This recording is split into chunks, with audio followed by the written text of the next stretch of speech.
Yeah, let's light this candle. I'm talking about Patreon. You haven't heard it? It's Patreon. Ticket Price Podcast. We're on Patreon. I'm doing a new Patreon intro. I'm Jake. That's Tevis. We're Ticket Price. Ticket Price Podcast. Patreon. You can tune into our episodes. We get comment sections. Ticket Price Top 10 Tuesdays. Check them out. Bonus content. Moments in horror. We got it all. Patreon. Ticket Price Podcast. Jake Tevis. Ticket Price. Patreon. Loud noises. Let's burn this candle.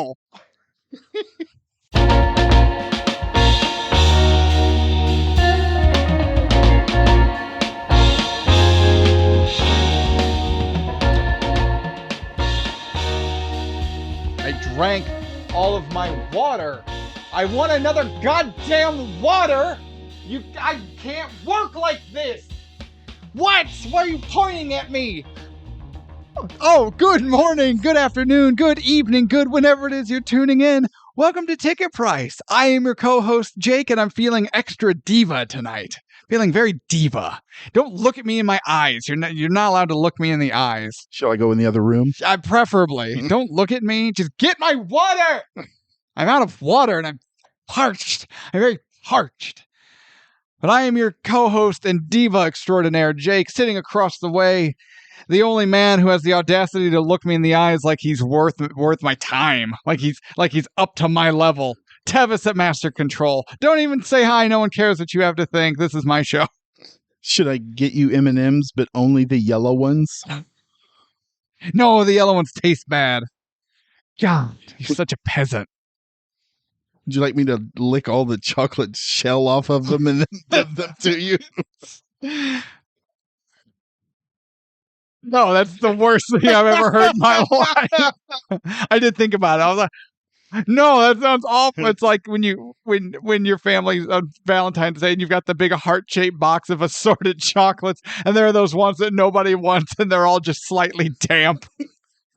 Because you're like, ooh, what flavor is this? Coconut. And you just throw it away. You put it, no one even throws it away. They're like, maybe someone wants it, and they put it back in the box. With the slight teeth marks in the Yeah, side. you're just like, what the hell is that? Nobody wants that, you animal. You know it's a shitty candy box when you have to have a map. Yeah, when you have to have a graph. Like there's our diagram. Here are the blueprints of you want the caramel one? You have to go 3 to the left and 4 up.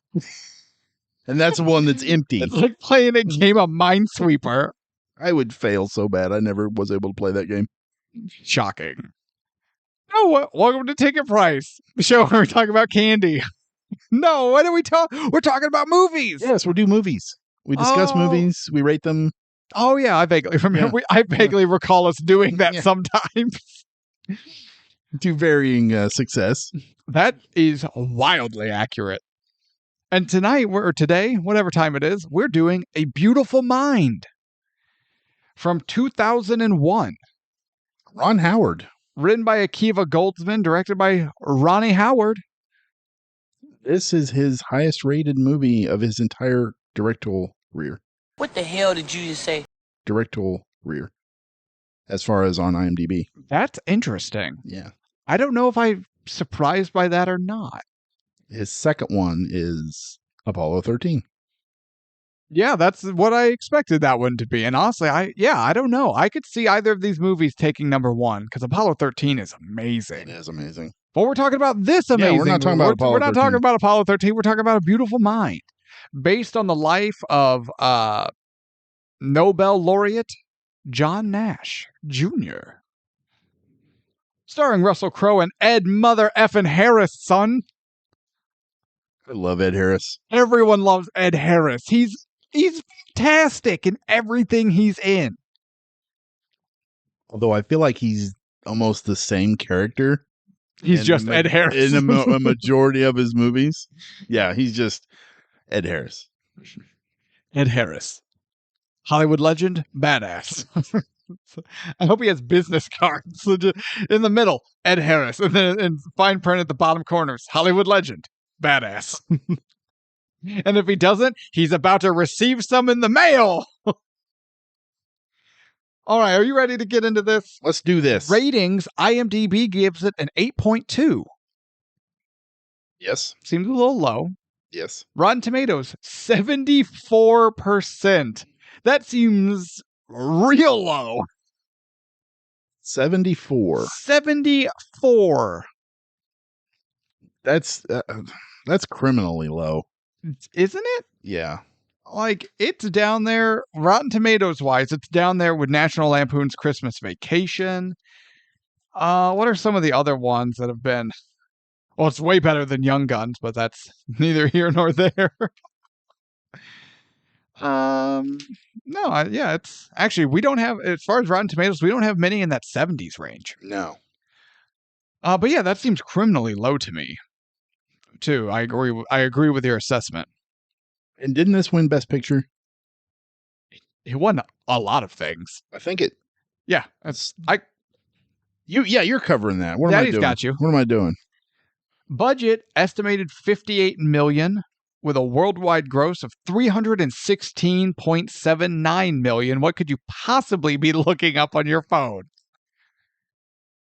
I have an agenda. To ruin the show. That's just me being in it. Oh, okay. Not me looking up anything on my phone. All right. Awards, 37 wins with an additional 69 nominations and number 146 in the IMDb Top 250. Of its wins, 4 Oscar wins. We have Best Writing based on previously published work, Best Director, Best Picture, Best Actress in a Supporting Role, Jennifer Connelly, and Russell Crowe did get a Best Actor nomination, but he did not win. Oh, he did not win. No. Who won? I don't know. I didn't look it up. So, the awards nominees for Best Picture that year. Yeah. Gosford Park. Never heard of it. Never heard of it. Moulin Rouge. Overrated. In the Bedroom. Never heard of it. Never heard of it. Oh, wait a minute. I probably haven't heard of the one they're talking about. Yeah, this one, it looks like it's PG rated. Oh, no. Yeah, never heard of that one. And then the other one, besides A Beautiful Mind, obviously, Lord of the Rings, The Fellowship of the Ring. Oh, I beat out Fellowship. Yeah. And that, honestly, that's the only one that I would have slightly chosen over this. Yeah, but this is such a kind of an Oscar bait kind of movie. And normally that's said with negative connotation, but I don't really necessarily, in this instance, I don't mean it as such. I have the information as far as who were nominees for Best Actor and who he lost to. Wait, is this going to make me mad? No. Oh, okay. Because I looked at it and I apparently had skipped over the winner. And I was like, my God, who the hell is better than Russell Crowe here? Tom Wilkinson from In the Bedroom. Never heard of him. Never heard of him. Sean Penn in I Am Sam. Never seen it. I'm not a big Sean Penn guy. Will Smith in Ali. Okay. The winner that year was Denzel Washington in Training Day. Oh, yes. Yeah. So, sorry, Russell. Yeah. You were good, but... Man, I'm like, okay, wait a minute. What actor and what role could have possibly beaten Russell Crowe in A Beautiful Mind and Will Smith and Ali? Well, obvious. As soon as you said Denzel, I was like, the movie doesn't even matter. No. Oh, yeah. Yeah, that makes sense. Look at me looking up shit. In a somewhat timely fashion. Yeah! Improvement! For the win, baby! Are you ready for the reviews? Yes. Our man, Roger Ebes, perfect 4 stars. Okay. I have a quote here, but it's written very small, so I could get it all to fit on the one line. Oh, my God. Nobel Prize winner John Forbes Nash Jr. still teaches at Princeton and walks to campus every day. That these commonplace statements nearly brought tears to my eyes suggests the power of a beautiful mind. Pussy.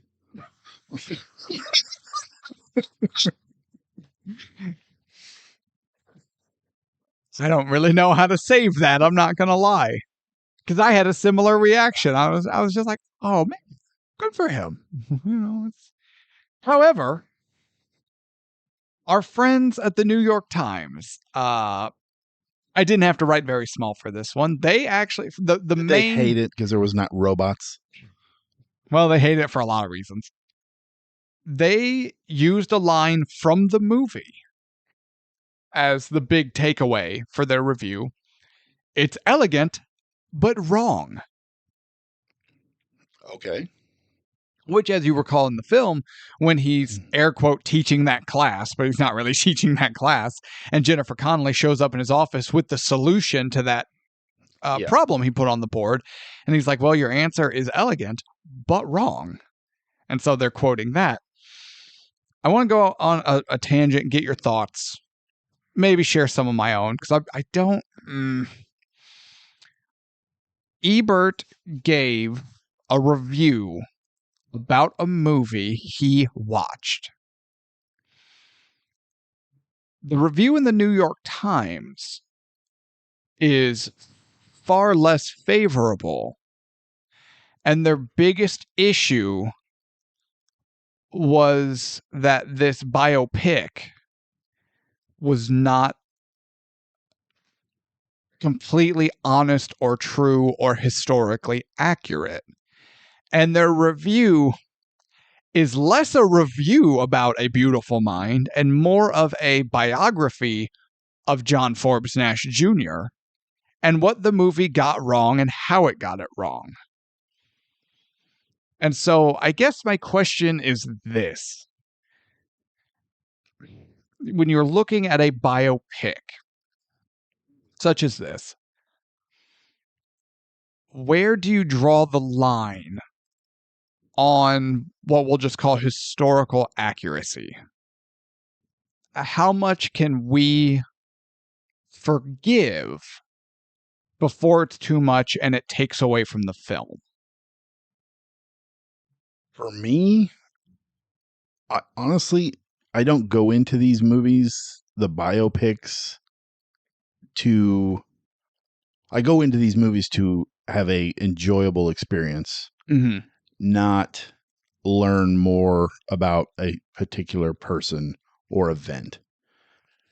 If I watch the film and then I'm interested in the film and I finish the film and I enjoyed my time in that film, then I will go back and I will look for documentaries or articles on that particular subject and learn more about it. Yeah.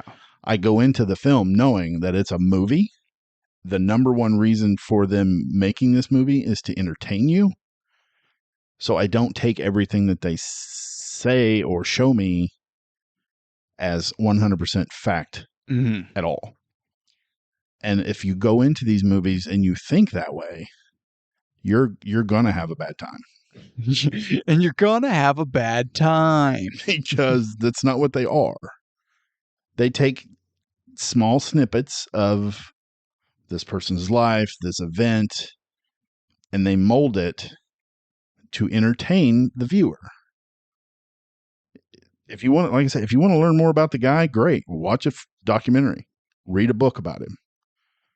Don't go to a theater and expect this $30 million film that another person wrote and crafted and to teach you everything about this particular subject. It's a movie, not a documentary. Yeah, and I agree, because I use the term biopic, not biography. Yes. Because yes, this is not a biography. This is a Hollywood biopic. It's going to be sensationalized. In many cases, it's going to be sterilized. And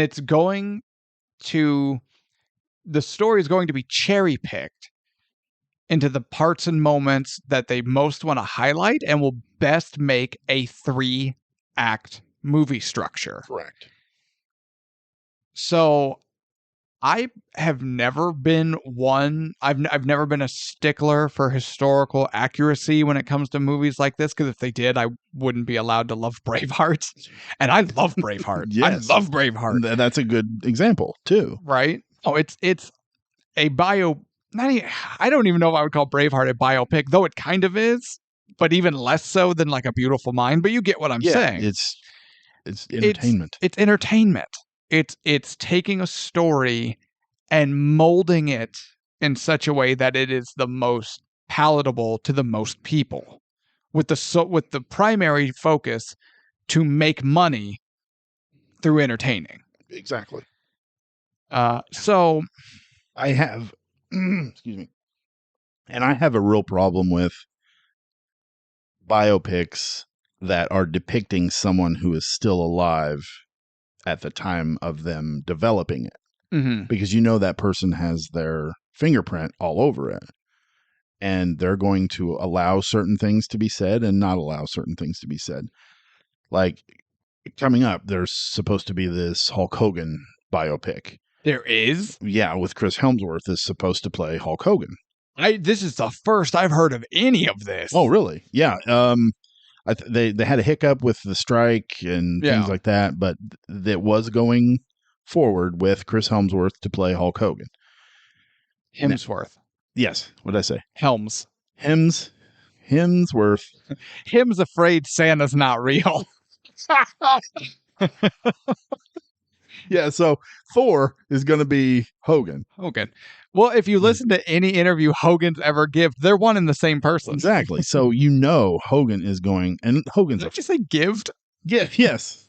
Him's gift. Him's gift. Oh God, I think my Uncle Eddie came out a little bit. Please put Uncle Eddie back. We're talking about. Let me zip my pants up. Uncle Eddie cannot make an appearance on a Beautiful Mind podcast. That is nowhere near A Beautiful Mind. But Hogan is going to have his fingerprints all over it. Yeah, but Hogan has never uttered a single truth in his life. Exactly. That's the exact what I'm saying. Like, you're not going to be able to believe any of it. No. So. Yeah, but okay. So something like that. But I don't know. I understand what you're saying, because my example would be the air quote Queen biopic that was mostly Freddie Mercury. And I really enjoyed that movie. I did too. I really enjoyed it. I thought it was, super good. I'm going to watch it again. But most of Queen is still alive. And wouldn't you know, the character that is portrayed the harshest, the one that's dead, because Freddie was having this extravagant lifestyle, and Freddie was battling substance abuse, and Freddie was doing this. Motherfucker, you assholes were doing lines of coke off of silver trays carried on helmets by midgets, just like Freddie was. Don't even lie. But they're still alive, so they can wash it, right? So they look better. Yeah, and that's exactly my point.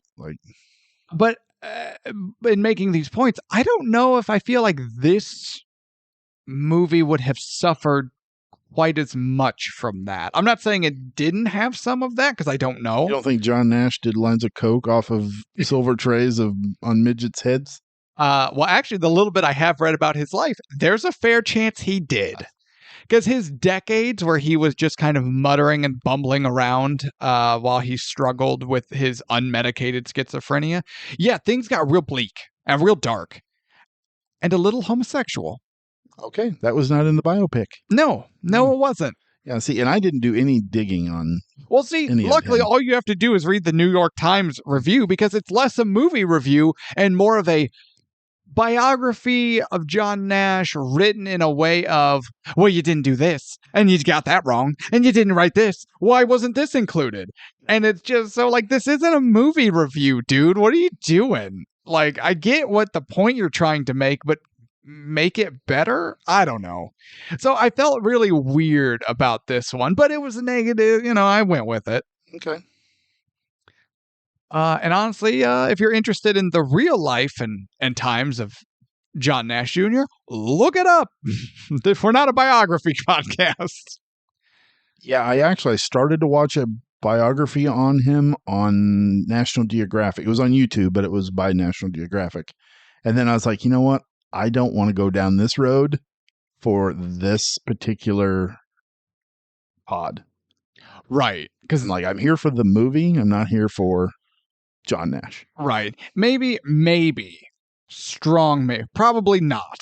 But maybe if we wanted to do one of our side series as a bonus episode of like what they got wrong, and if we wanted to look It at, could be in moments of terror. but you get what like if we wanted to look at like a biopic and then an actual biography and be like, yeah, well they didn't. But I don't want to do that because that's not fun to me. No, it's just, I'm not one of those people that are like, gotcha. that's what I feel like the New York Times was doing. Well, because they write for the New York Times. I'm sure he also has a lovely job at Rolling Stones magazine, and everyone knows how I feel about Rolling Stones magazine. Did he compare any other movies to, like, I don't know, Dante's Inferno? Not this time. Oh. Well, you see, John Forbes Nash Jr. was Dante, and his schizophrenia was... Shut up. Jackasses.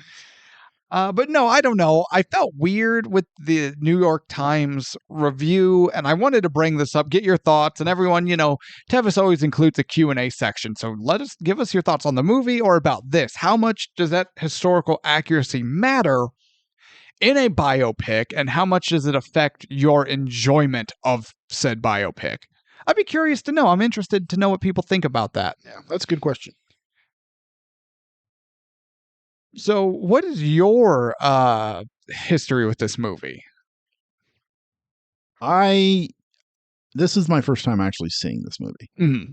I had wanted to see it when it first came out, and then I kind of got, I guess it's the twist.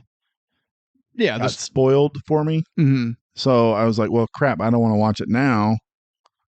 So I'd always just kind of pushed it back onto the back burner until I completely forgot about it, honestly. Yeah. Until we actually pulled it out of the hat. And then I was like, oh, shit. Okay, cool. I can finally watch this. And I did not remember the twist because it's been so long. I knew there was something to do with his mental health, but I wasn't 100% sure what the twist was. Yeah. So it kind of got me a little bit, but yeah, it's something I've always wanted to watch. I just always found an excuse to watch something different. Yeah. This is my second time watching this movie. The first time was in school, and it was one of those, I don't remember if it was like before the end of the year, before like a Christmas break or whatever. And it was one of my teachers like, yeah, whatever, we're just going to watch a movie. and they put on A Beautiful Mind, and I remember really enjoying it. Then, going into it, I had forgotten that it was schizophrenia, but I more or less had remembered the swerve, but I feel weird calling it a swerve because it's not like M. Night Shyamalan and you're at the end and you've been led to believe this thing and then the rug gets pulled out from under you necessarily, because the reveal comes in like the middle of the movie. Yeah, it's at the halfway point almost. And then the movie continues with us as the audience, seeing the struggle of what we thought was real, as John did, but we know it's not now, and so we'll call it a swerve.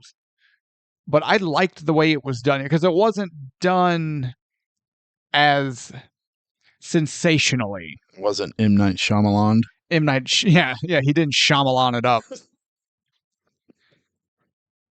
Yeah, I was led to believe that the swerve was a lot heavier than it was. Define heavier. Like it was supposed to be this big giant reveal at the end. Yeah, almost. When I had previously wanted to watch it, but was for whatever reason didn't. And there is no monster, just William Hurt in a costume. So yeah, when this actually hit at the halfway point, I was like, oh, okay, well this is different. Mm-hmm. So it kind of got me that way because Yeah. I was expecting it to last longer. And almost like That's what she said. Yeah, I knew you were going to say that. As soon as it left I was trying to hurry up and say the next thing I was going to say. You were trying to last longer. Yeah, I was Go trying on. to last longer, and I failed. And she looked at me and left, and I never saw her again. And that was marriage number 3. Yes. What the hell was I saying? Oh, no, I expected the hallucination part to last longer into the movie, almost to where it was like the reveal happens and then it's credits. Right. And that did not happen in this case. No, and I think both reviews that I brought up and others too talk about it as well, and all very even New York Times very favorably in how Ron Howard and Russell Crowe portray this particular mental illness as well as mental illness in general, because so often it turns into a Forrest Gump, I Am Sam, Rain Man, overdone, almost caricature-esque. You know what I mean? Right. And this one isn't. No, it's subtle. Yeah, and it's done, I believe, very tastefully, respectfully. And I think, yeah, and so everyone spoke very highly of how everyone involved portrayed mental illness.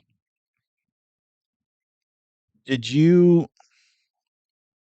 after watching the film, I went back and I watched half of it again. Okay. Just to kind of see what parts of it were his hallucinations and see if they stood out to me, knowing what I knew. See, I didn't go back, but as I watched it, because I knew, right, I already knew. So I did the same thing.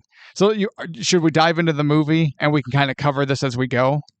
Yeah. But I found watching the movie, up until the halfway point, I was kind of disinterested.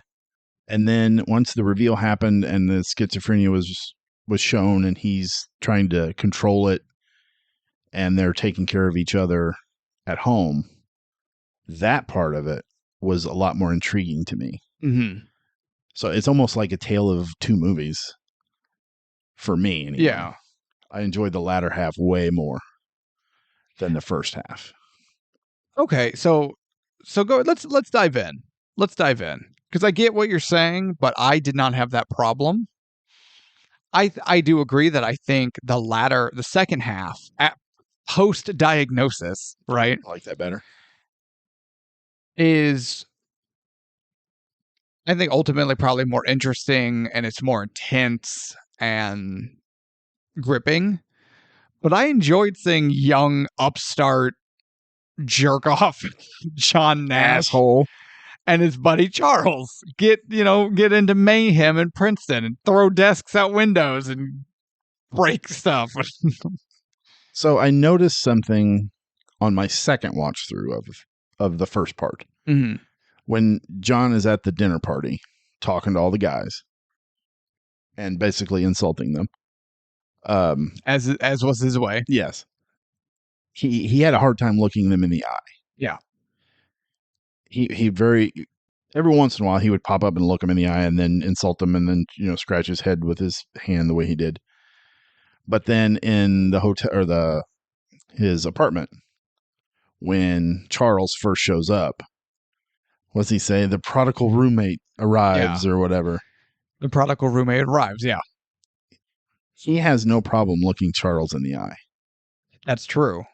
And throughout their communication, throughout the whole part of that movie, beginning part of the movie, he's always looking him in the eye.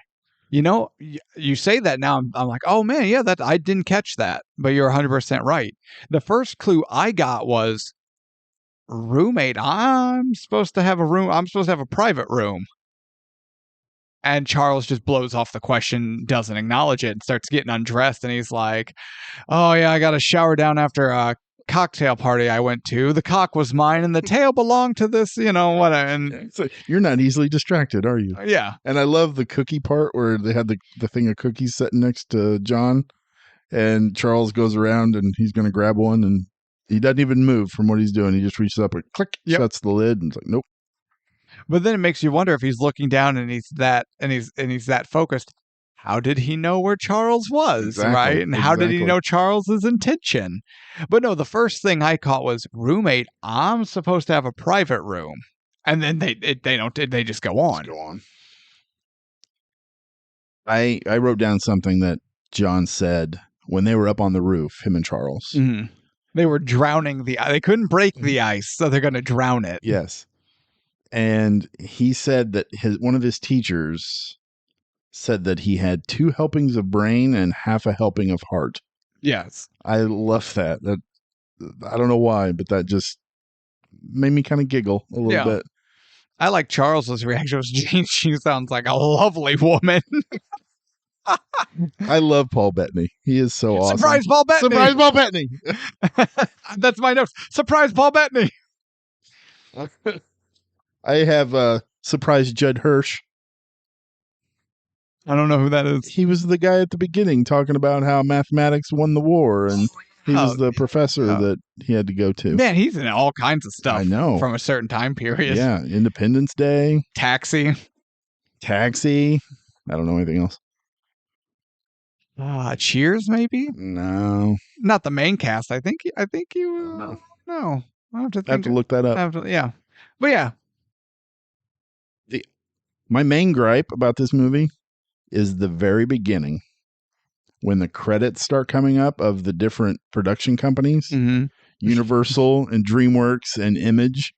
Like, my freaking God, this thing is taking forever to get to the movie because you got 4 different production houses we got to acknowledge. I fucking fell asleep. Yeah, but you'd have done that anyway. That's true. You That's said it true. yourself. This was a tale of 2 movies. It was. The cock was yours. The tail was... And I think this was intentional, but the whole Big Brother, Ed Harris.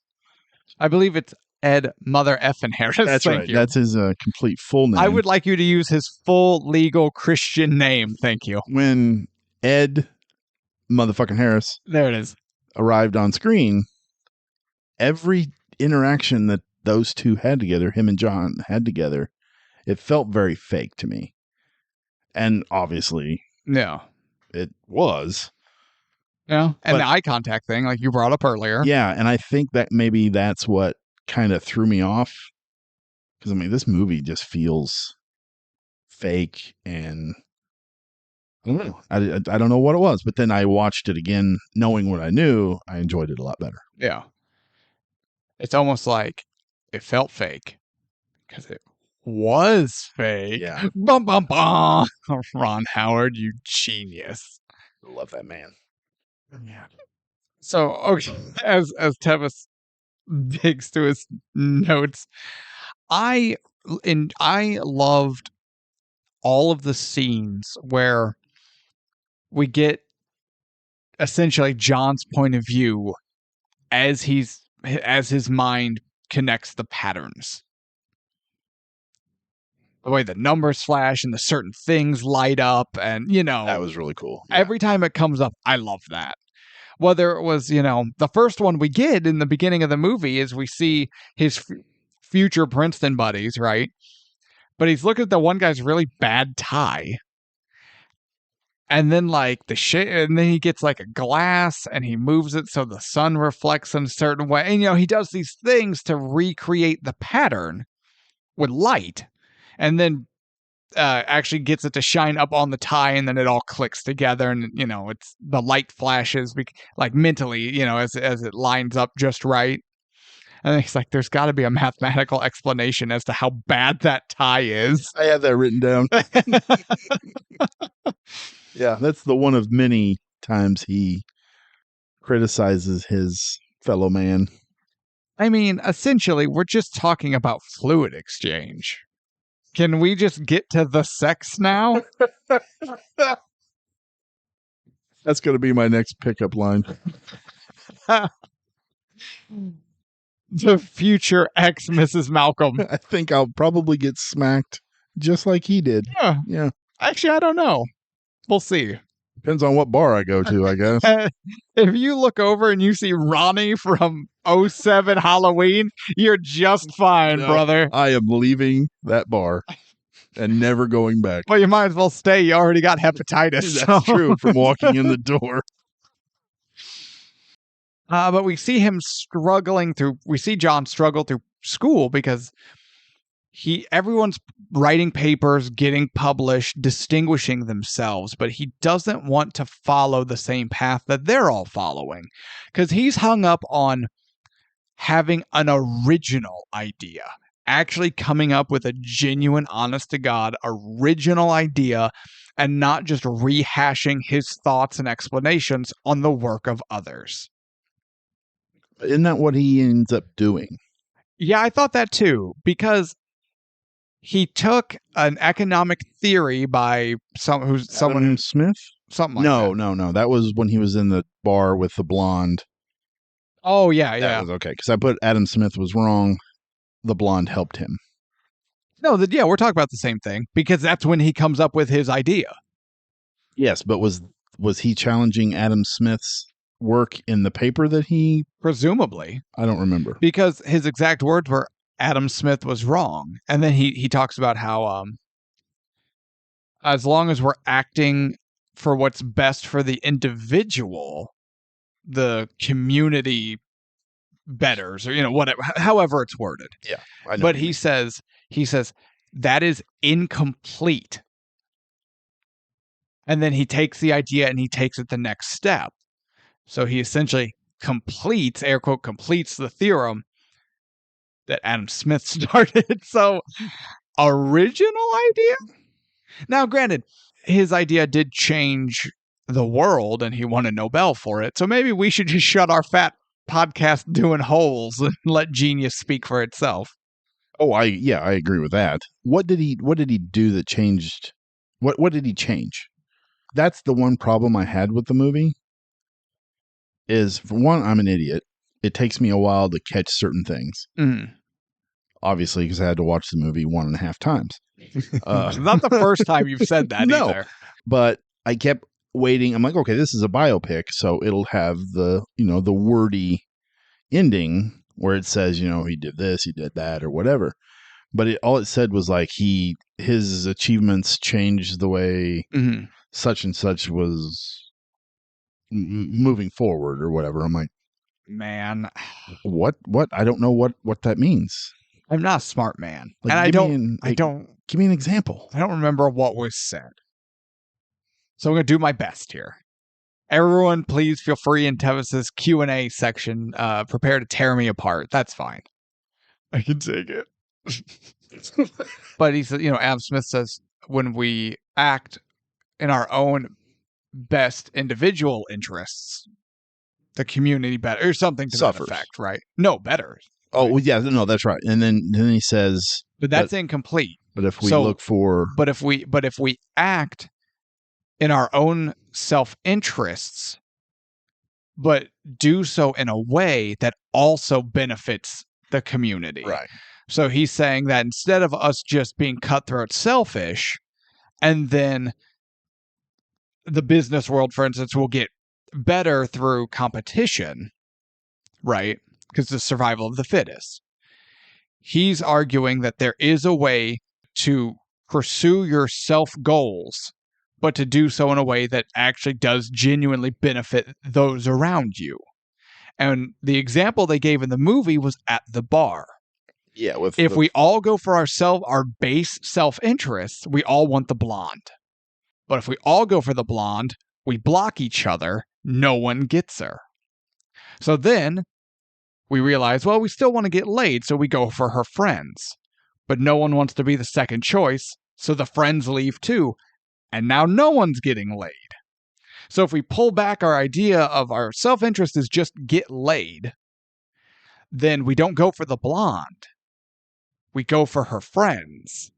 we exclude her, and now we're all fulfilling our basic desire, our basic self-interest to have sex, but we're doing so not in a competitive light, but in a cooperative way. So now, not just one of us is getting laid, we're all getting laid. Right. I caught that. Yeah, that's it. Okay, but I was kind of wanting like an example of how it's been used in the real world. Like, whatever company had maybe picked it up, or I don't know. That's just me. You got to spoon feed me sometimes. Yeah, I know, but I can't even hold this spoon, man. I'm not. It's too big. You want me to explain advanced economic theory? Yeah. Get out of my face. Come on. Have sex, something profit. I don't know. I think that's why they dumbed it down to have sex with some chicks at a bar. Yeah. Yeah.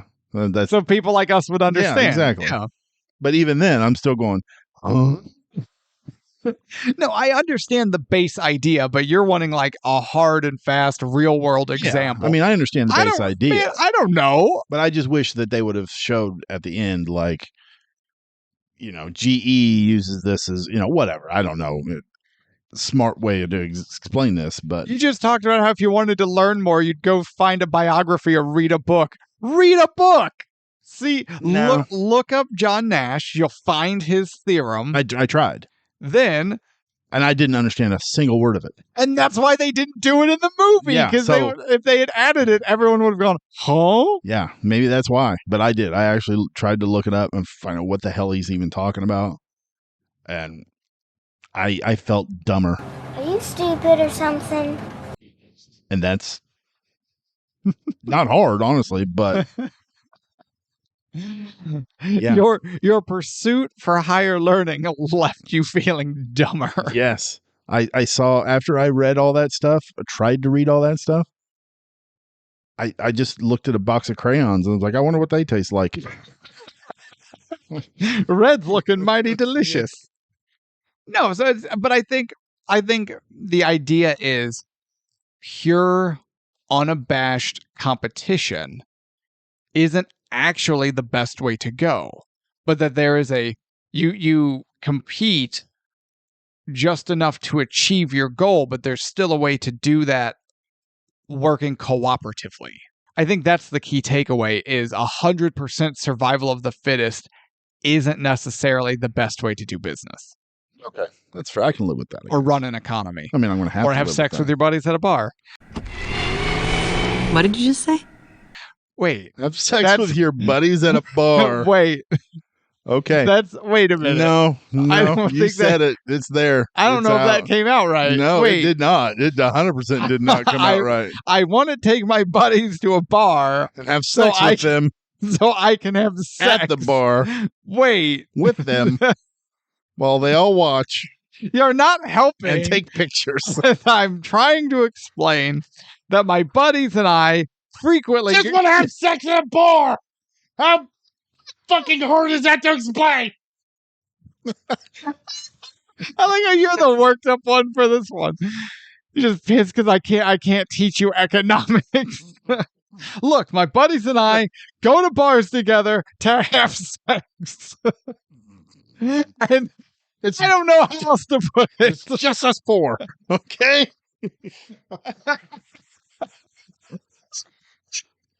Wait a minute. Where are we? I have no idea. Okay. Russell Crowe's performance is phenomenal, but I feel like at times his West Virginian accent fluctuates. That part didn't throw me off so much. It's his damn teeth. He had the fake teeth. Oh, yeah, yeah. And right away, as soon as I seen him and he starts talking, you can see his teeth. I'm like, oh man, those teeth are horrible.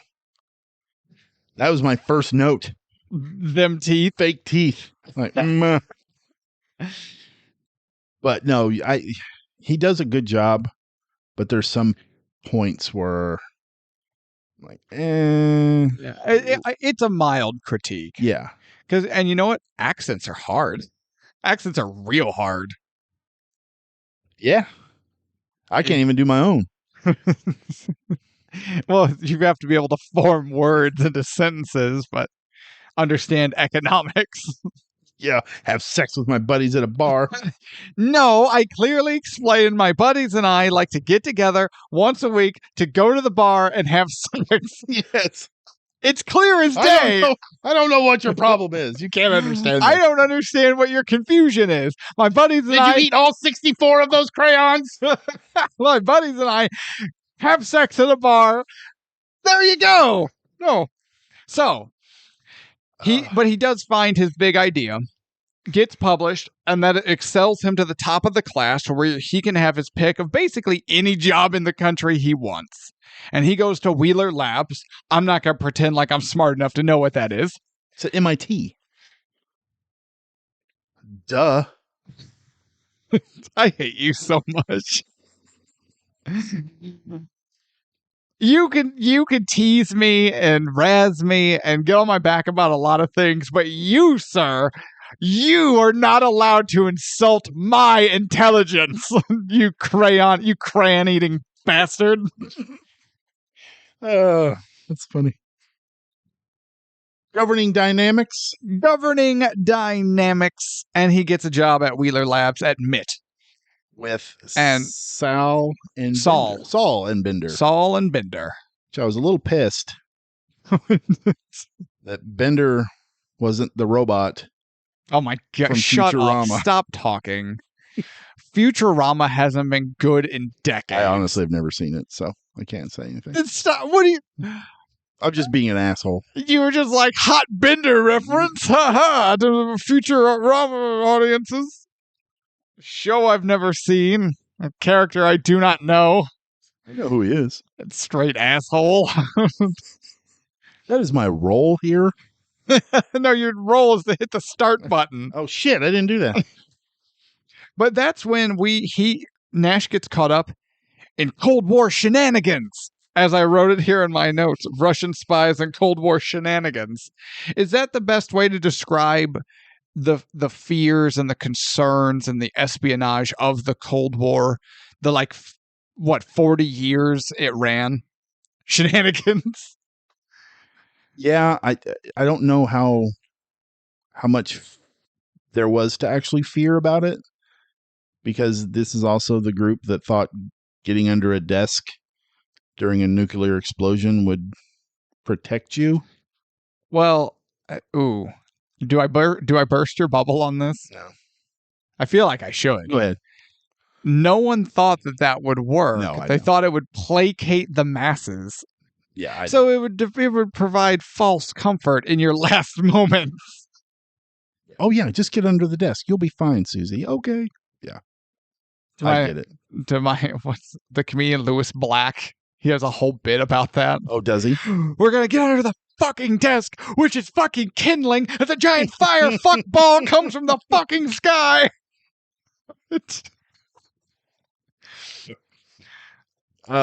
So yeah, you think I'm angry and get worked up? Oh yeah, you are Louis Black 2.0. Hey, you can eat my ass with my buddies at the bar. That's what I think you could do, sir. All four of them.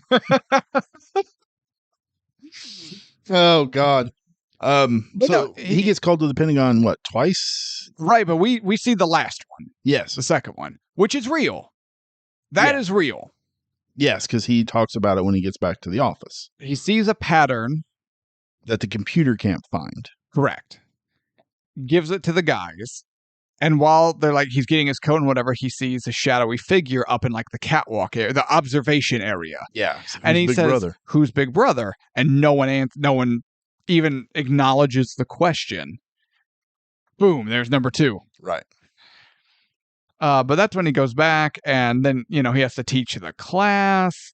And he's like, I don't want to teach this class. And they're like, that's part of the gig, dude. We get these nice assignments, and we get this cushy office. And you teach at MIT. At MIT. This is where he finds that he's on the cover of Fortune, but not by himself. Yeah, and he's pissed because he's like, I'm on this cover with all these other hacks. He's so mad because he's so much better than everybody else.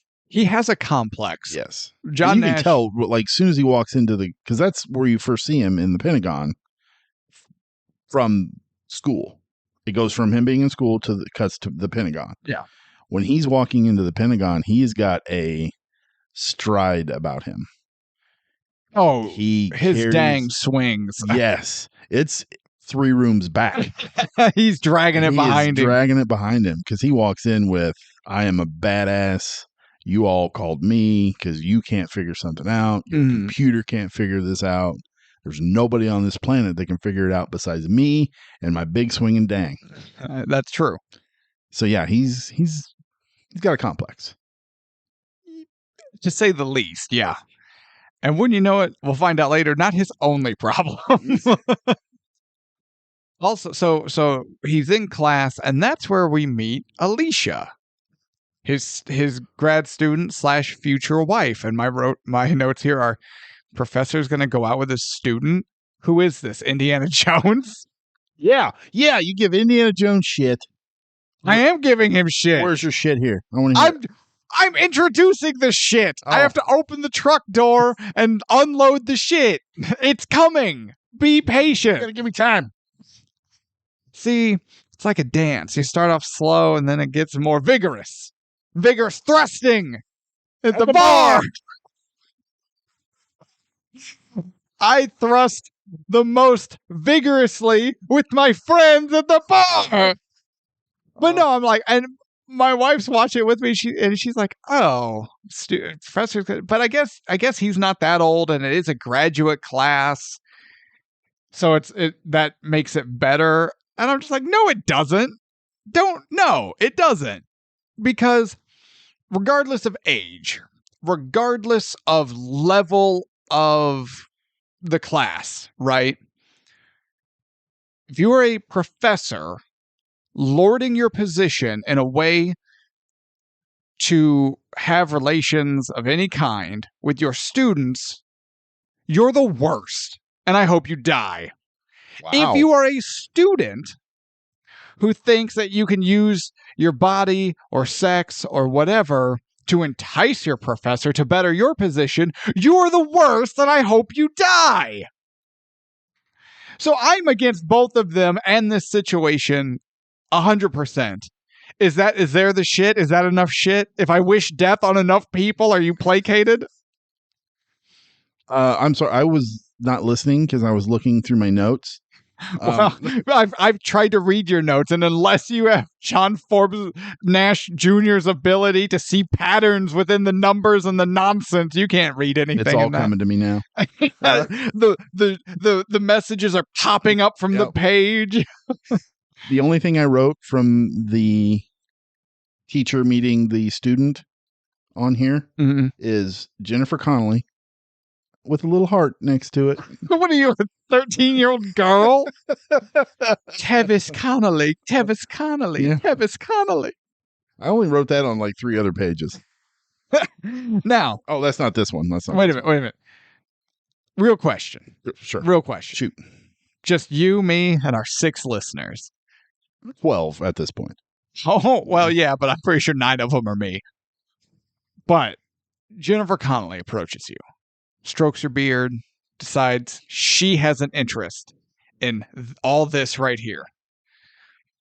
But you guys date. It's amazing. You're happy. Life's great. You're thinking about the next step. You're always thinking about the next step. Who am I talking to? But she would prefer it if you took her name. What's your stance on that? Would you do it? Well, Jennifer Connelly. For one, I would think if Jennifer Connelly came up to me and was like, "Oh yeah, I'm thinking I have schizophrenia." and I am hallucinating people.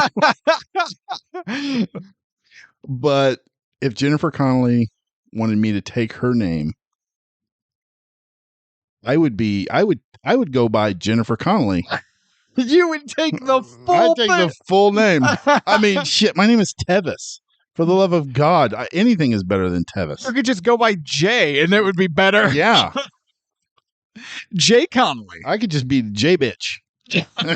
Well, Jay Bitch Connelly. Yeah, J Bitch Connelly. So, Jennifer, if you're listening out there, I have a eligible man with a bad show, a lovely daughter, and he's just trying to make the best of it. And he's very modern on his ideas of gender roles in a relationship. And, he's very comfortable in his own skin and with your name. I think you should check him out. My phone number is my home address. No, and I told you this earlier, but Jennifer Connelly she's one of those actresses that I don't actively look for movies that she's in, but every time I've ever watched anything that she's in, she blows me away every single time. Yeah. And she's fantastic in this. Well, she did win Best Supporting Actress, and for good reason. And for good reason, yes. She is fantastic. Every time. And she's slightly attractive, yeah. Oh, yeah. She's Jennifer Connelly said she is slightly attractive. The future Jennifer Connelly. Jennifer B. Connelly said that Jennifer Connelly is slightly attractive. J-Bitch thinks you're slightly attractive. Well, hey, no one's asking what me and my friends at the bar think, but when we're not busy having sex, we think that she is okay. So when you get off the train at the bar, hey, we don't train. That's disrespectful. We have sex one at a time. Oh, I'm sorry. Wait. Yeah, I think that's how I want to word that. I can't think of a better wording. No. I don't think there is a better wording. My friends and I like to go to the bar and have sex, just, one-on-one. Yeah. Nobody else around. Like normal people. Yeah. No. Okay. Jennifer Connelly, if we're here, if this is where the conversation is, I would not disrespect her by calling her hot. Oh, no. She is beautiful. She's classy. This woman is gorgeous. There are so many words. And few of them actually do enough justice. But no, she is a beautiful woman. I agree.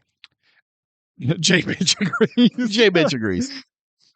You have J-Bitch approval. Is that like the highest standard that anyone can hope to aspire to? I'm going to put that on the board. This has the J-Bitch seal of approval. There it is, our next award. Yep. If we're critiquing an actor or actress's level of hotness. No, it can't even be hot. That's too low. Anyone can be hot.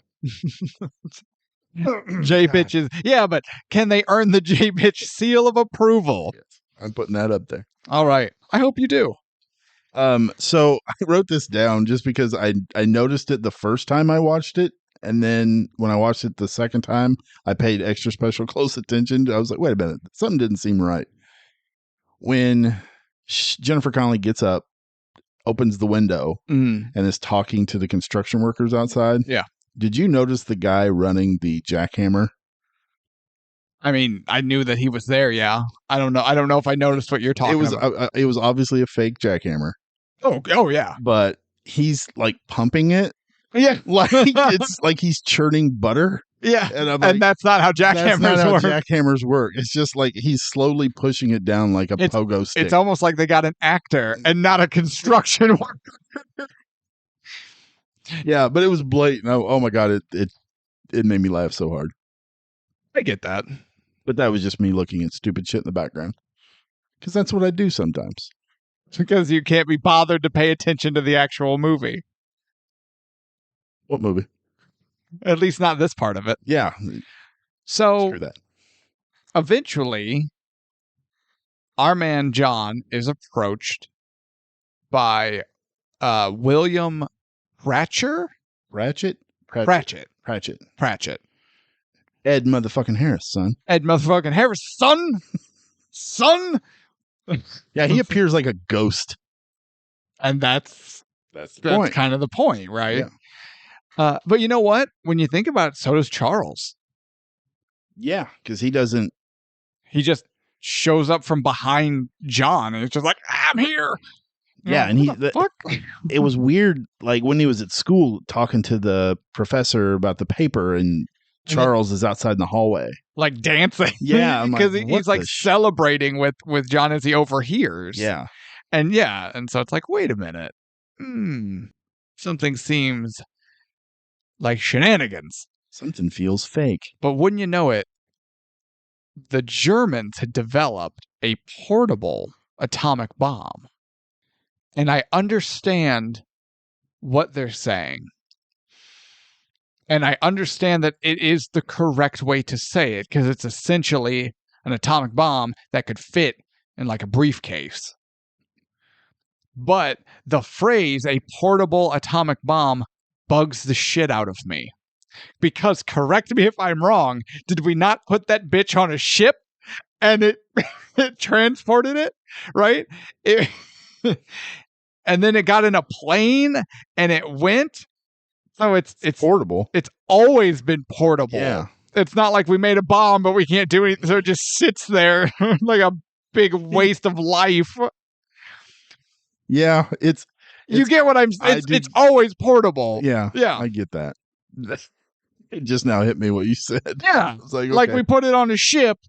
What? Not even. They made it, transported it, put it on a ship. To the ship. Then took the ship to a plane, and then the plane to Hiroshima, and it was ported many, many times. It's always been portable. Oh. I just needed to get that off my chest. I'm not going to lie. But the Russians found it before the Americans. The goddamn Ruskies. The Ruskies, Tevis. And so now, our man John is the only one with the ability to break the Russian code so we can find it before it detonates on U.S. soil. Yeah, didn't he say that they're hiding code in magazine articles and newspapers and so he's just scouring all of this everything he can get his hands on. New York Times, Life magazine, everything. And they put the implant in his hand or in his arm. Yeah, they put I can't remember what they called it. Isotope. Diode? Diode. No, diode. Isotope diode. Yeah. Sure. That has a predictable degrade. And so as it degrades, the numbers on his arm change. Because under a black light, the diode reveals a 6-digit code. But because the isotope degrades in a predictable fashion, they're able to code the numbers for each level of its degradation. So his PIN number, essentially, his code to get to the Dropbox location to give the government the information he's uncovered, updates on its own. Right. Yeah. And then, because he's seeing people following him everywhere. Now, I wanted to talk about this. He makes the first drop, right? Mm-hmm. And a car goes by, and he sees it, and he and the driver look at it. You can't see the driver. And then they like kind of speed off. And that now plants in his head that he is being followed, which, as we learned later in the movie, furthers the schizophrenia along and develops the fantasy even more and in an even more dangerous way. Right. But as we learn, that was Saul. Oh, that's right. Because, she said that Saul followed him to find out what he was doing. Yeah. Yeah. So good job. Good job, Saul. You screwed him all up. But no, that's one of those things that I'm like, okay, I'm kind of piecing together the real and the schizophrenic fantasy and the hallucinations and how we got to this point, right? So like, man, he needed a buddy. He had a buddy. He's in the Pentagon and he's doing some code breaking that leads to coordinates along key locations along the U.S. border. And then he sees a government agent Big Brother type. And, so you can see the breadcrumbs of how we're getting to this point. But now the hallucinations escalate to he's being hunted and it heightens his paranoia and everything because it was Saul. But he didn't know that. And now it's the Russians are onto him. Yeah, because he sees him at the party that he goes to with his student. Alicia, yeah. And when I saw it the first time, I'm like, if those guys are really agents, secret agents, or spies or whatever, they're doing a terrible job Now, because they continuously look at him like 4 or 5 times. I'm like, what are you doing? this is how I took it. I don't think those guys were hallucinations. I think they were real. You think they were looking at her? I think they were all going, the hell is that beautiful woman doing with John Nash? I could see that. That's how I took. Now, could they have been hallucinations? 100%. But I think we'll call it a healthy 50-50 mix. But I do think he got some eyes of this beautiful woman on his arm. And because, we've all been there where it's like, she's with him? Oh, yeah, I get that. We've all been Anytime there. I've ever got a girlfriend. He's with a woman? She's breathing? So, yeah, but even if that happened once, the seed is now planted in his head. And so it's possible the others were then hallucinations feeding the issue. Yeah, and then it gets out of control where he's in a car chase, getting shot at. Okay, so I have this in my notes. Awesome scene, by the way. It's a small car chase, but it's done from his kind of cowering, so we don't see a ton of it. It's not over the top action. We see some gunplay. Ed motherfucking Harris' son is letting these Ruskies have it, right? But man, I have to ask, in the real world, what in the hell was John doing? Yeah, that's what I kept thinking too. I'm like, was he just cowering in his car? Like, is all this took over playing out in his head and he's just freaking out? Or was it like maybe he was walking or maybe it's like a Fight Club thing where it's like in that moment he was technically driving, but he didn't see himself as the driver. You know what I'm saying? Like, yeah, like technically he physically was in Ed Harris's spot, but the way his mind was playing it out, he was the passenger. Right. I don't know. I don't know either. And I kept thinking that over both times I watched it. And honestly, I mean, I'm not going to say anything's right or wrong because especially with what we're dealing with, there's no way to know. Right. And this is one of the things when I was watching it, I kept thinking, I'm like, this doesn't seem to fit this movie. Right. And then obviously it's not supposed to. Yeah. And it's like, it just gets more and more almost outlandish. And I feel like the car chase is like the final escalation of that, where you're like, what am I watching? Lo and behold, that was the schizophrenic hallucinations taking over to one of the, because they said, without treatment, everything, he could actually become completely lost in the hallucinations, in the fantasy world, they call it, and he'd never come out. And so, and I think in these moments where we see it, potentially it's most dangerous because he is not just seeing a simple hallucination in the terms of a government agent or a college friend or whatever. This is 100% the entire world around him. Yeah, and it's violent. And it's violent. And so I think in that moment we see arguably one of, if not the most dangerous moments of his condition in that scene. At that point, yeah. It gets worse later. Oh, when he's at the hospital and... Well, when he's at the house with the baby in the tub and... Oh, but... Oh, we'll get there. Yeah. I understand what you're saying, but I don't know if I agree. So, eventually, he is approached by a psychiatrist. Our man, Chris Plummer. Surprise, Chris Plummer! Yeah, I was so excited to see him. I hadn't seen him in a movie in so long. And I was Dr. like, wait a Russell. minute. Holy shit, that's Christopher Plummer. Nice. And Russell hits him with a hook. It just hooks this old man and then takes a rock. But now I'm like, wait a minute. Are these spies? And at the moment where it's like it happens and we see him get tackled, we see him get loaded into a car. Other people are seeing it. Charles does nothing, but he's just holding his niece, right? Right. And it's like, wait a minute. Russians? Like, wait a minute. Could this... Something is happening. did the Russians get him? You know? But the whole time he's like, I'm a psychiatrist. You need we're trying to help you. And he's like, nope, I'm being held against my will. You're Russian spies. And then I kind of enjoyed this like in between where we're being told along at the same time his now wife, Alicia, is getting told of the schizophrenia diagnosis and what's happening to him and what has been happening. But there's still just like this air, this hint of like, but maybe not. Yeah, I agree. I like that a lot too. But if she figures it out, yeah. But then eventually, the movie follows her as she traces his steps.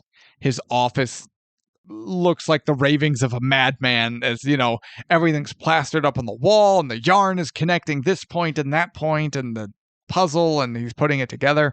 And then she finds the drop box and the little keypad that he had been going up to that had the black light that showed his code, and he'd punch it in to open the gate. It's like, oh no, the gate's just open because it's dilapidated, and the keypad is broken and has been for years, and the mailbox that he's been dropping the information in is out of service because no one has lived in this house for years. And she busts open the back, and there's all of his work because no one's been collecting it because it's not real. Like, yeah, I like that part a lot. And I would have loved to have been the set decorator on this movie, to do all that work in his office with the yarn and the newspaper clippings. That would have been so fun, I think. At least, I guess it could have. I could see like that just being like when you watch like a Sherlock Holmes, and it's like, oh, kill me, I don't want to do that. But at least here they don't actually zoom in and focus on any of it, so you could have done it without any particular rhyme or reason, right? And it would have been fine. So in that sense, knowing that like accuracy and it has to make somewhat sense doesn't matter. Right.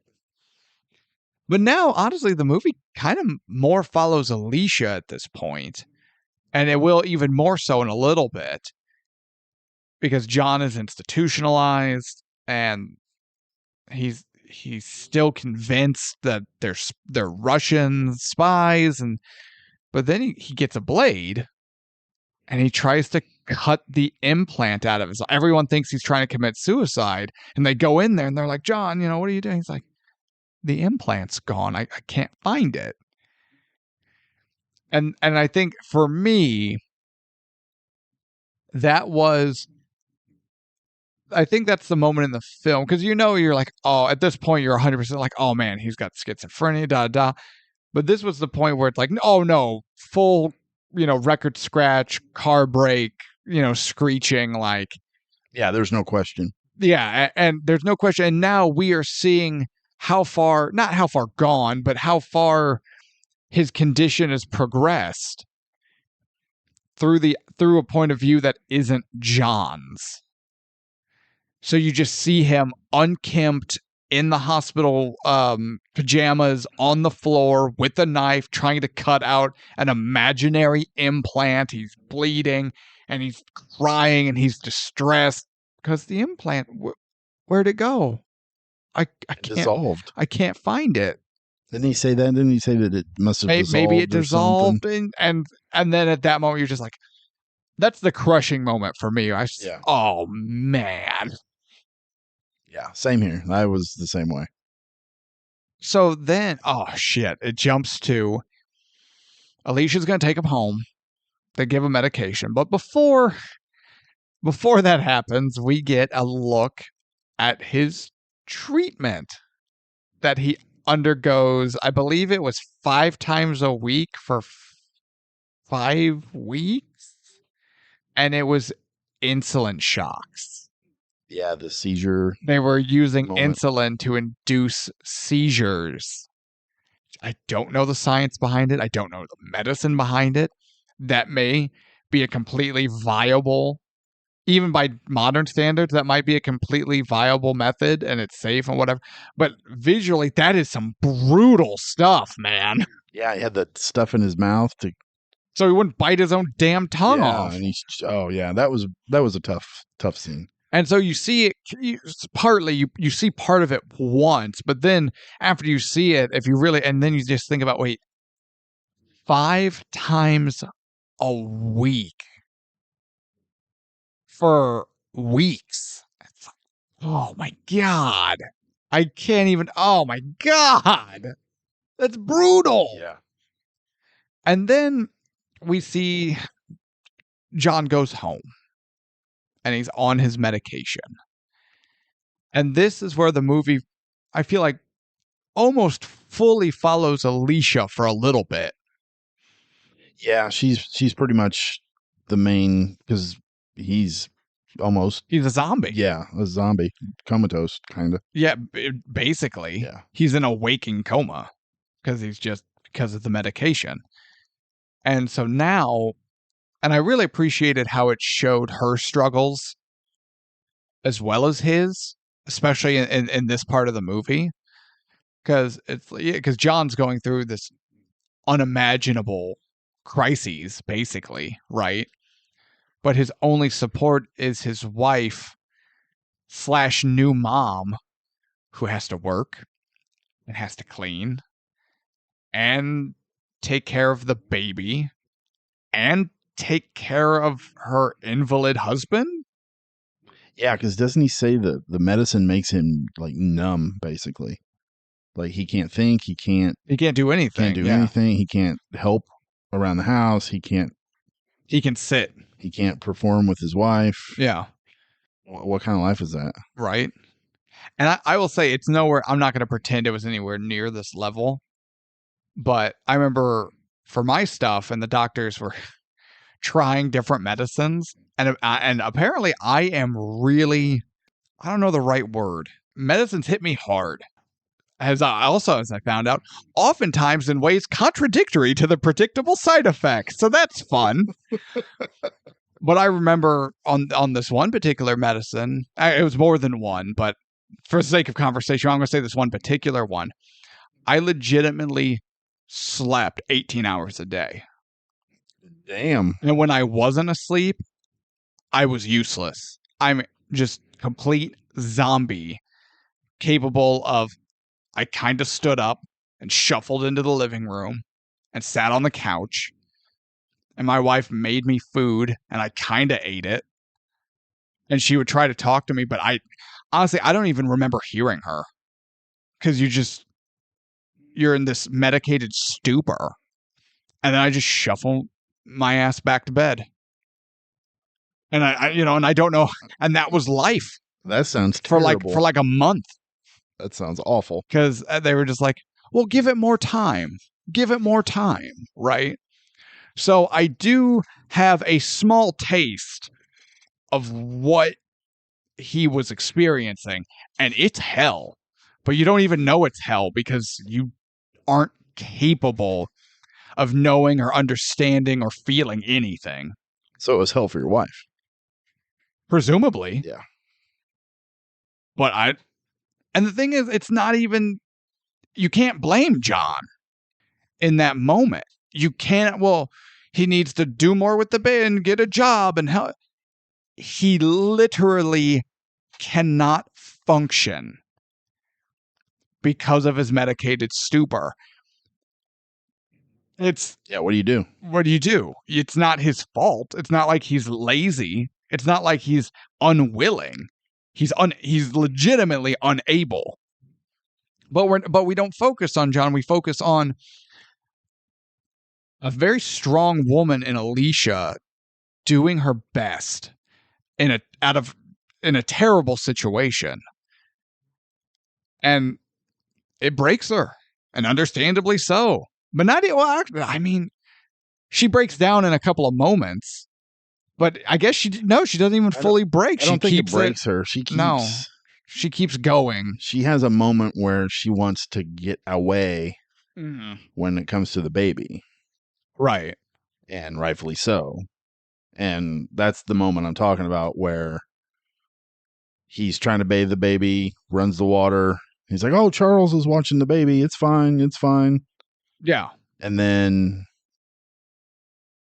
Ed motherfucking Harris is son talking to him, telling him to kill her because She knows too much. she knows too much, and she freaks out, Yeah. and she runs and jumps in the car and barrels off.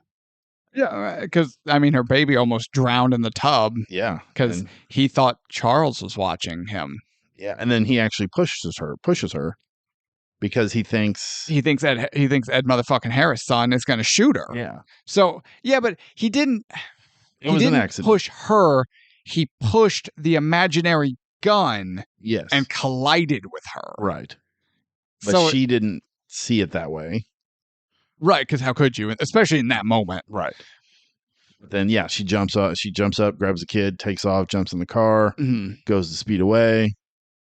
There he is, standing in the rain in front of the car. And you think, I thought, well, shit, he's going to try to pull her out or Yeah. whatever. But then he's like, I don't remember the little girl's name. Marcy?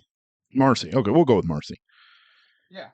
Marcee, Marcy. Yeah, he's like, she doesn't age.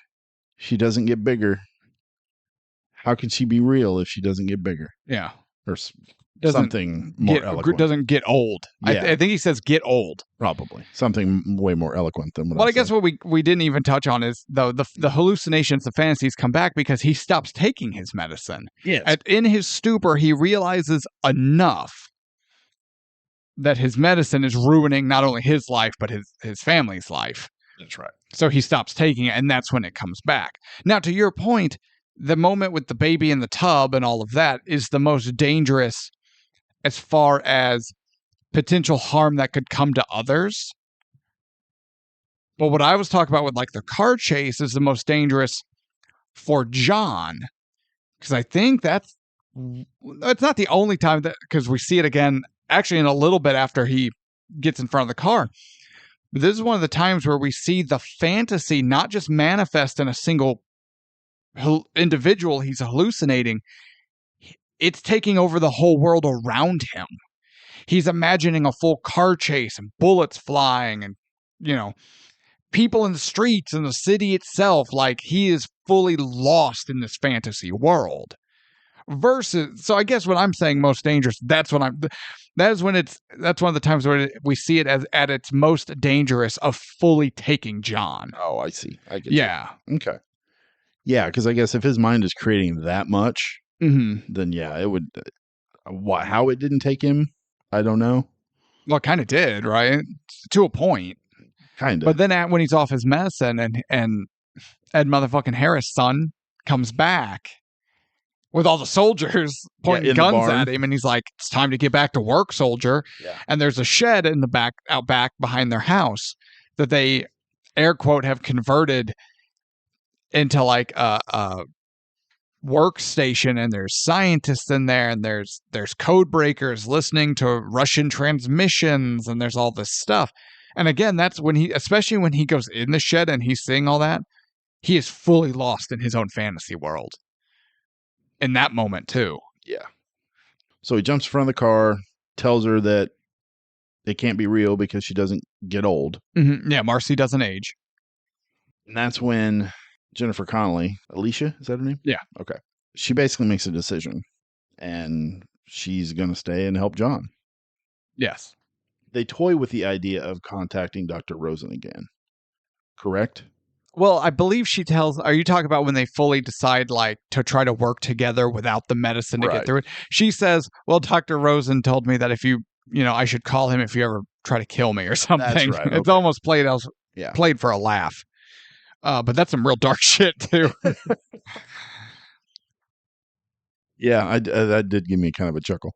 But now we've got this idea, or not even the idea, but now they're working together, and they decide that maybe if he goes back to Princeton, where he would really recognize the environment, some of the people, he would be grounded in something from his memory that he would also know is real.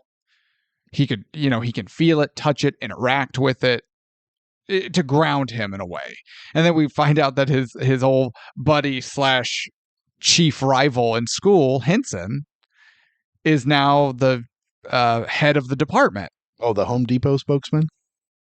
Is that who that is? Josh Lucas? Oh, Yeah, he's the one that does the Home Depot. And every time I hear his voice, that's all I could hear is, Home Depot. come to the Home Depot. Hey, whatever. Hey, he's working. That's awesome. Well, you know who wasn't working? John Nash? John Nash, because they strike this agreement where, like, yeah, he could just come hang out on, and whatever. It wasn't a job. He wasn't working there. He would just walk to campus and go to the library and do maths and lose his mind on occasion and create a spectacle. How difficult would that be to kind of hang your head and tail between your legs and go back and basically be like, hey, I need help. Yeah. To the one guy that you don't really want to do that with. And he's like, what are friends for? And that's when John even hits him with the line, is that what we are? And I only know him as Hinton. I forget his first name. Josh. I hate you sometimes. I don't even know the character's name. It's Josh Lucas. His last name is Henson in the movie. I at least know that much. That's when Henson's like, yeah, John, we've always been friends. Like, he's like, yeah, we gave each other a hard time, but like, we picked up chicks in a bar together and played Go and got like, yeah, like this. Is that what that game was that they were playing? Yeah, Go. I could not figure out what that stupid game was. It's called Go. It dates back to ancient China. Okay. It's the only one I didn't think of. Would you like to know more about it? No, I'm good. Because see, one of the tiles, and I forget which one, but there's black and white. One of them represents land. One of them represents water. And, Welcome to nerd school. Nerd. You're just looking at me blankly. Kind of like I looked at the moment when they're playing that game. I'm like, I don't know what you guys. I imagine that was the look on your face when you tried to read. Oh God. Yeah, I kept clicking on links to send me to dumber articles, but they were still way smarter than anything I could even comprehend. At the end of the day, you were still trying to read a theory on advanced economics. Yeah, finally I just clicked over to like mad.com. Wait, is that still a thing? I don't even know. Okay. I honestly don't know. So now we get to see John progress pretty quickly through the years. Because so he went to school in the 40s and he graduates and we get all the baseline schizophrenia stuff in the 50s. But now we see him in like walking the grounds of Princeton in the 70s. And we get some of that. And this is a side note, but there's all those shitty 70s kids like walking by, like mocking him. Yeah, walking behind him. And I was like holding their arms. All I could think was, if I were there would be a full fist fight. Oh, absolutely. I'd beat the hell out of all of them. Yeah. And let's face it, they're Princeton students from the 70s making fun of a man with severe mental illness. They're not going to fight. They're going to die. Yeah, that made me angry. Like to the point of physical violence. Yeah. I was like, man, I really want to just stop this movie and go find the actor and punch him in the face. You were going to hunt the actors. Yeah. How dare you portray that so good? Right? No, I was just lost in my own fantasy world. Never mind. We're not getting into my mental problems because we don't have enough time for that. So we see John, eventually he just kind of starts, I guess, befriending some of the students in the library because they actually figure out who he is. And they're like, oh my, this is the guy like we're studying. Like his work. We're studying his work. He's here. And the non-idiot students realize, like, what a resource.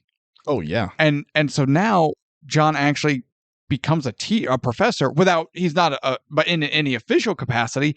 He's essentially just that tutor in the library, going over their work with them, talking about ideas, explaining things, teaching them. And that's when Henson and Alicia see that. And they're like, Yeah, and Henson like brings her in and is like, "Come here. yeah, like Look you have look to at see what's this. going on. Look at this. It's working." Because I think that was the first real true sign of progress, of honest to God progress. Yeah, I would agree. So then he actually does become a professor and teaches at Princeton, and finally kind of falls into that role and enjoys it and loves it. Who was the guy that came up to him as he's leaving class to talk to him about the Nobel Prize? You mean actor-wise? No, just the character. I mean, if you remember. I don't recall his name. I don't really know how much it matters. I know he says his name. Yeah, and I don't remember either. But when that guy comes up and starts talking to him, I love the part where John grabs one of the students and is like, "Hey, can you see this guy?" You see him, he's real. Yeah, and she's like, "Yeah." It's like, "Oh, okay.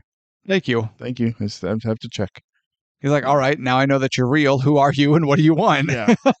I love that. That just kind of made me smile a little bit. But man, this is also kind of a shitty thing. Is like, he's like, well, you are being considered for the Nobel Prize in economics. And he's like, really? I didn't know that anyone went and spoke to candidates. I just thought it was like you found out if you won or lost, and that was it. And he goes, well, that is how it goes normally, but you're a special case. And he's like, oh, I see. You're wondering, if I'm crazy and if I'll tarnish the award in any way and strip naked yeah. cluck like a chicken on stage. And he was like, I mean, yeah, kind of. And he's like, well, I mean, I am crazy. He's like, I am. I'm on the newer medications and it helps, but no, I am crazy. I don't think I'll do that, but I don't promise anything. Wasn't it with those two were walking across campus? He asks him something about, do you still have hallucinations or whatever? And he looks over and he sees Charles. I think that was with Henson. Was that with Henson? That was with Henson after the fact. But no, so they go into like the professor's lounge or whatever you want to call it, right? To have some tea. And John's like, I don't want to go in there. And he's like, no, it's fine. Come in. And they ultimately go in there. And he's like, I have not been in this room in many years, because that's when he got told very bluntly by his professor, either actually do something or you're done. And, it was a very harsh truth. And that's when he was a student, that's when we see one of the older professors be given the pen. All the other professors are giving their pens to one of the older professors as some kind of great sign of distinguishment and recognition. Yeah, the ceremony of pens. Is that what that's what it's called? Lay it out for me. What is the ceremony of pens? There is no ceremony of pens at Princeton. Oh. I found that in my research. Okay, now, well, you have a lot more explaining to do, Lucy. That's it. So, okay, first, what is the ceremony of pens? They just give them the pens as recognition and gratitude and acknowledgement of their achievements. And Princeton does not do that. Princeton does not do that. Where do they do that? I don't know. I feel like your research is lacking. Well, no, I was looking through. I'm like, why is it? Oh, it says there's no ceremony of pens at Princeton. So I was like, was that a hallucination on his part? Oh my God, I hope not. That's going to really bum me out. I know. When I found that out, I was like, wait a minute. Okay. So is that a thing that... Oh, son of a bitch. Wait a minute. Is this really heartfelt moment a hallucination? Is that like he's going to receive the Nobel, and so now in his mind? Well, no, because but he saw the ceremony of pens as a student. Yeah, he also saw Charles. as a student. Wait, does that mean the conversation he had with his professor about like get your shit together? You're gonna like is that not real? I don't know. Damn it! What? Damn it! I know that when I found this out, that was where my train of thought was. Damn it, Tevis! Why? Why did you bring this evil on me? What did I do to you? Well, you brought up the ceremony of pins. Because it was a sweet moment. And I enjoy destroying sweet moments, I guess. I don't know. Damn it! But yeah, Princeton does not do that. Maybe that was just an inaccuracy in the movie. Like they wanted to have that moment as like a big, point. And so they're just like, Princeton doesn't do it. Whatever. It's fine. More than likely, that is the case. Damn it, Tevis. But I bastard. don't look at it that way. I look at it as this is part of this world.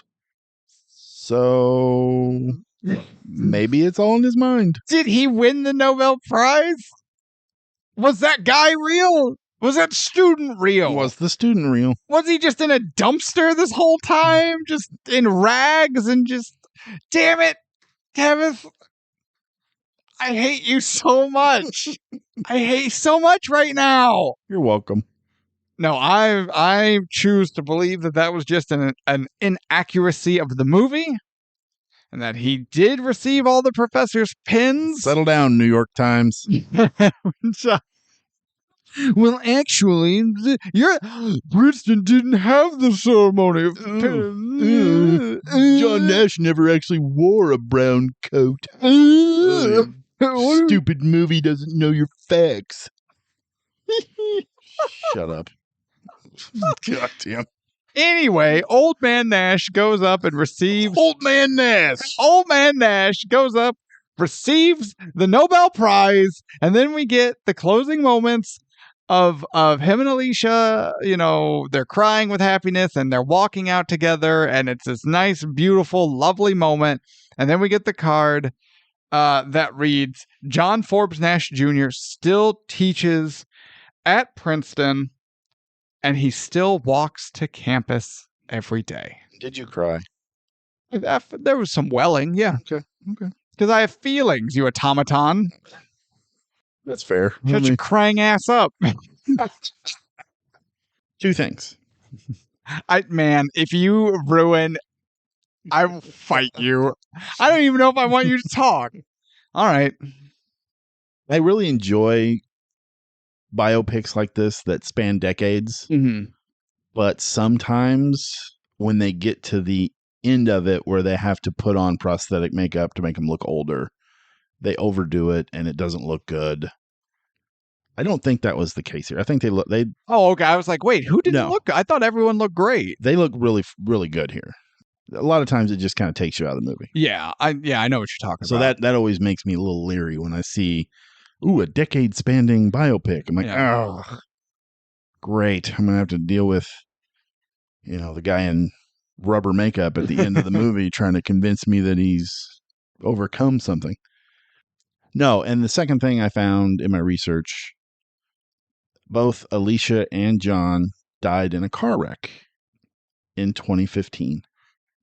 Oh my God. Why? You're welcome. Why? This is why I don't let you talk. I couldn't leave. Why? I couldn't let that not be said. Yes, you could have. You could have just shut up and let me talk about how great Russell Crowe was in this movie. Why did you have to do this? We've been doing this for a while together. Yeah, we have. Not anymore. You know how I am. So what were the circumstances of the car accident? The taxi cab driver lost control and crashed into a guardrail. Oh my God. The couple weren't wearing a seatbelt and were pronounced dead at the scene after they were ejected from their vehicle. They were just like, oh, what a lovely day for a drive. Oh, Jesus. So how well of acting job did Russell Crowe do? Was you going to say? God. I'm not all right. Hold on. Are you welling up again? Oh, I'm welling, but it's just with infernal rage. Don't pull it up on your... I don't want to see it. I'm not going to. Don't pull it up on your phone. I don't show it to me. I don't want to see it. I don't want to see it. Damn it. So, fuck. Why? They were 86 and 82. God damn it. Stop. Don't. Would you like to see the picture of the car? Or is that a thing? No, I don't know. Oh my God. There's a foot. Oh my God. No, I'm just kidding. I'm not gonna lie, everyone. I'm not doing super great right now. I need a minute. God, Would you like me to get you some yellow M&Ms? I want my fucking water bottle. I'm thirsty. Damn it. All right. What I was and I was going to say is I thought Russell Crowe did such a great job portraying John Nash, not just in general, which is true, but specifically through the years. As far as the way he talked, the way he walked and carried himself, he played the character a certain way. His movements, his mannerisms. If you don't put that fucking phone down, I can see you out of the corner of my goddamn eye. But then altered it as the character aged in the story to reflect that aging. I think is something that was very well done and very slick on his part to do and incorporate. Yeah, I read that Ron Howard and Russell Crowe talked about it, and they agreed to shoot the movie in sequential order in order to help him progress better instead of having to constantly jump back and forth. Yeah. So that probably helped a whole lot, but still. And that's just solid filmmaking at that point. Absolutely. Just from you have a great director who now understands, and let's face it, Ron was a good actor in his day. And I think that helps because he knows the struggles actors can have, especially portraying characters that are as difficult as, people that were real. And so I think he understood to talk to his team and his actors and to make concessions to make their jobs easier. And in doing so, getting a more powerful performance out of them because of it. Whereas some directors, I feel like, would be like, well, no, we're going to do it my way, my style, or producers are going to jump in and be like, well, this is what we have the time allotment for, and this is our, you know what I mean? Yeah, anything to help the actors do their job better will eventually, it will basically make the movie a whole lot better. And I find it very interesting that Russell Crowe went from Gladiator to this. Yeah. I mean, there couldn't be two totally different characters. Mm-hmm. And I feel like Russell Crowe doesn't get enough credit for his range. Oh, I agree. Personal struggles aside, right? As an actor, I think he's actually far more talented than people do or are willing to give him credit for. And you know what? I'm going to do a little side tangent. You know what? Because I'm all worked up now. The bear has been poked. I've done my job. Thank you, Tevis. You fuck. But in Les Mis with my man Hugh Jackman. Or as my buddy's phone once auto-corrected it as this huge ass man.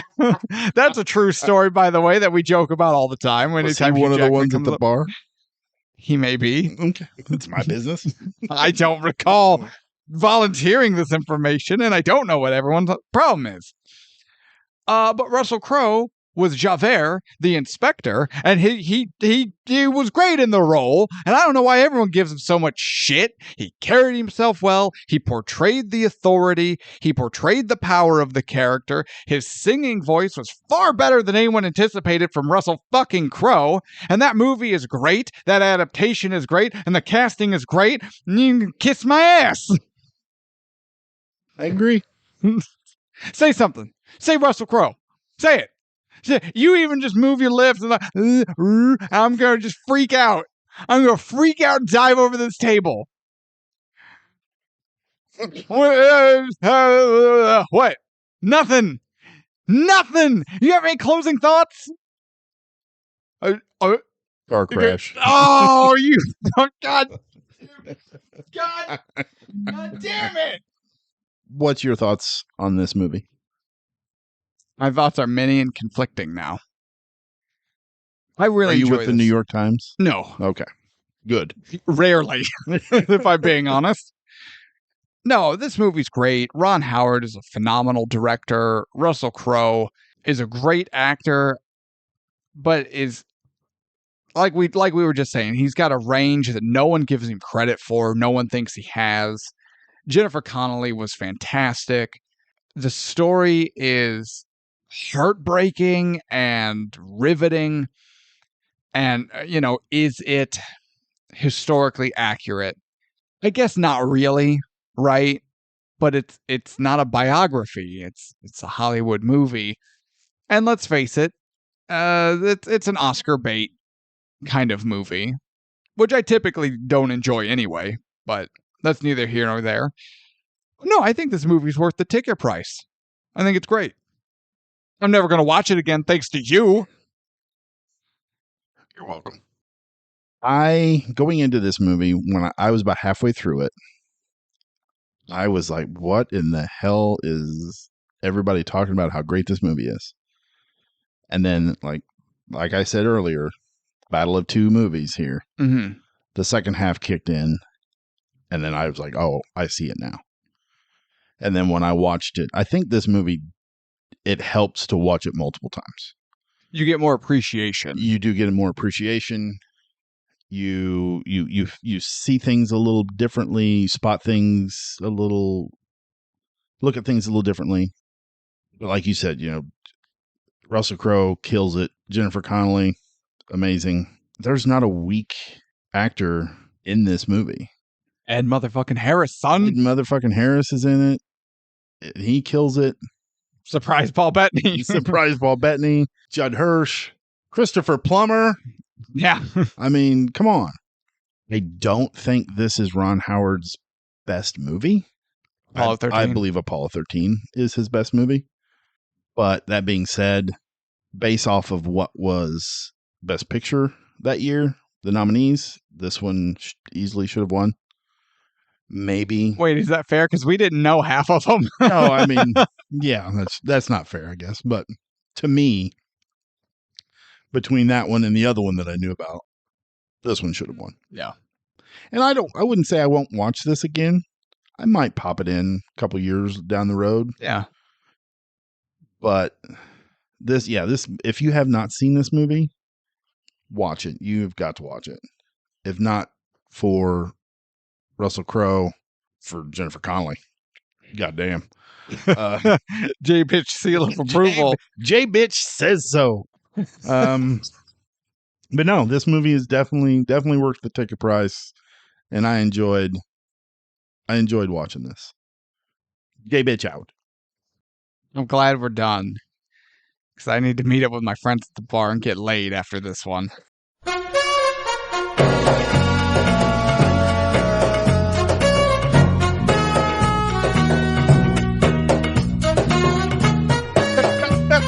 I am an emotional wreck, and I need to have some real teary sex, and only my friends can make that happen. I'm glad this is a bit that we've kept going, by the way. Hey, wait till the next episode. Well, I don't know what that means. It's going to keep going and going and going. Oh, yeah, I guess we should introduce next week. Yep. So, next week will not be a movie we pull from the hat. Nope. We have a surprise. Yes, we do. Hopefully it's better than our surprise that was the last voyage of the Demeter. Oh, God. Or anything Tevis said regarding the real life facts behind A Beautiful Mind, you absolute bastard. We're going to have a special guest in the studio. We are. I'm excited. It's going to be more than just us. Yes. We have, man, I don't even know how to do this introduction. We've never had a special guest before. Yeah. Someone agreed to come on the show. Shocked the shit out of me. So we're actually going to be doing 2 episodes, one a regular episode, and the other... kind of had to bribe her. We did.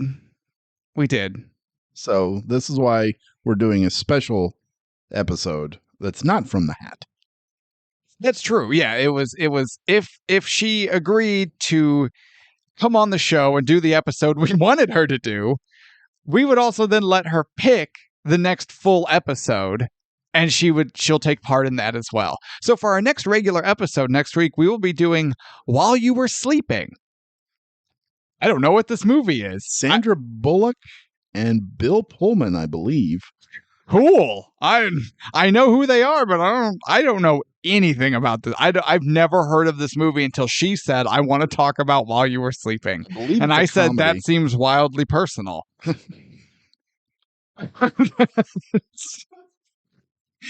Yeah, Tevis snorted. I believe it's a comedy. I'm not 100% sure. It's been a long time. In it, so even if it's not, her acting will make it one. I can't remember. I can't differentiate between Sleeping with the Enemy and While You Were Sleeping. Sure. I don't know. Yeah. I know those are movies. But now, is it going to be a Patreon episode or not While You Were Sleeping? So that's our next regular episode. Next week, special guest in studio, author, noted female with noted female opinions. I'm sold. The lovely Sarah will be in studio with us. I don't know if she wanted me to give her last name or not, so I'm going to err on the side of caution. Yeah. But no, so our friend of the show and writer, Sarah, will be in studio talking about While You Were Sleeping, but we are going to do an extra special episode. It may be Patreon exclusive. Don't know yet. We're still undecided. So, you know what? To be safe, sign up to Patreon. $3 subscription. Patreon! Ticket price! Patreon! Ticket price! $3! But we are going to revisit, with Sarah, we will revisit Rocky. Specifically, we're just going to highlight the date and the apartment scene. For those of you who remember, Tevis and I felt very strongly about that scene. For those of you who don't, especially before the special episode drops, revisit Rocky, reacquaint yourself. Because Sarah thinks we got it wrong. She thinks we're too harsh on Rocky, didn't she? And the date scene. And the date scene and the apartment scene. She thinks we missed the mark with our analysis of it. And she's coming in to set the record straight. I'm super excited to hear this. I am. So this will actually be our first episode in what we're dubbing our You Guys Are Wrong series, where we have a special guest come in and tell us why we were wrong about something. I'll take those. I like those. Yeah, I'm looking forward to this, especially because I don't know how one defends Rocky as a movie, but I definitely don't know how someone defends the apartment scene from the point of view of a woman. I have no idea.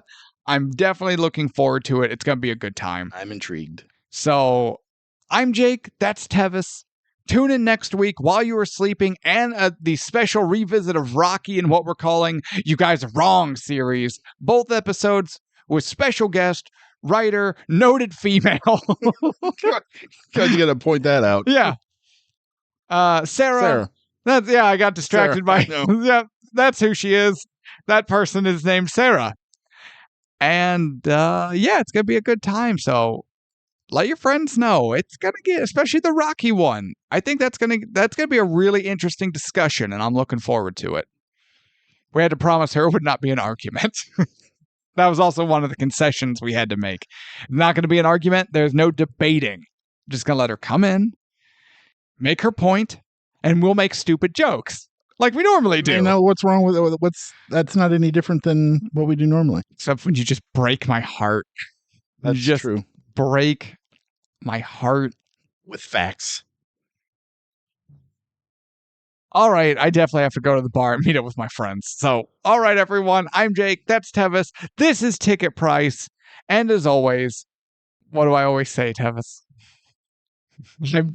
I'm just so distraught. I don't have an outro. You're so desperate. You're looking for me for answers. I need to just go to the bar with my friends for sex. What was our exit? We're Ticket Price. Wear a condom. Peace out. Never.